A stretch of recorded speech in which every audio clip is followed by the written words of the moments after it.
Hello again. There was a time when the idea of a woman in her 20s called Chanelle being appointed as commissioning and programme lead for urgent care in an NHS trust would have raised eyebrows. Almost as a matter of routine, the job would have gone to a middle-aged man with a good medical background and a name like James Smith or David Jones. Of course, these days we would rather have a young woman than a middle-aged man for many jobs, and if the young woman in question happens also to be black, why, then you've hit the diversity jackpot, so to speak. This explains why when a 26-year-old woman applied for a job which entailed prioritising patients for urgent care in a district in South London, the panel seeking to appoint somebody to the post were delighted. She was young, just 26 years old, black, and had a wonderful background, having apparently been the director of a national charity for 4 years, and also having a degree in molecular biology. Those interviewing her were so delighted that they didn't bother even to check her references. She was a young black woman with a working class Christian name and a foreign sounding surname. What more could you ask? Now, speaking for myself, I'm always a little dubious about young people named after motor cars, like Bentley and Mercedes, or alcoholic beverages. Brandy and champagne are both girls' names of pupils whom I've encountered, or brands of cosmetics like Chanel. On a more serious note, to have been the director of ActionAid, a well-known charity, for 4 years would have meant that she had been given that post when she was just 22, which is barely plausible.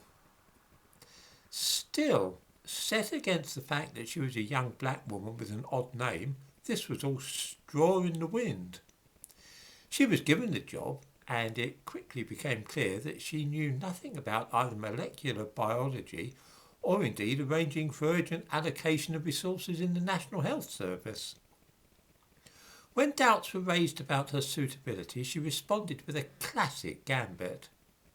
She accused the management of, would viewers like to guess what 2 things she suggested the management had been guilty of towards her? Yeah, that's 1 point for racism and another for bullying.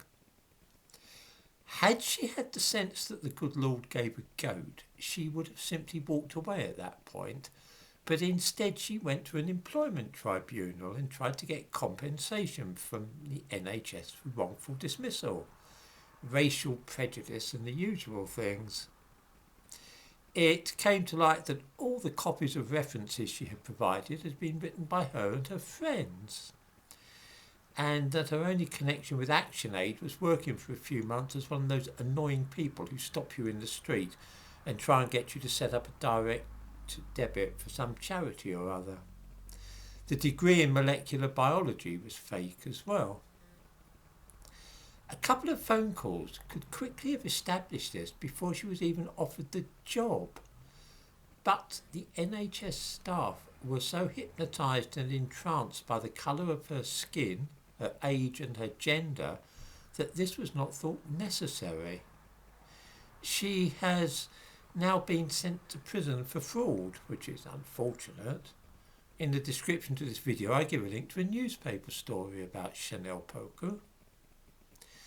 This current mad desire to replace older white men with young black women is bound to lead to this kind of thing.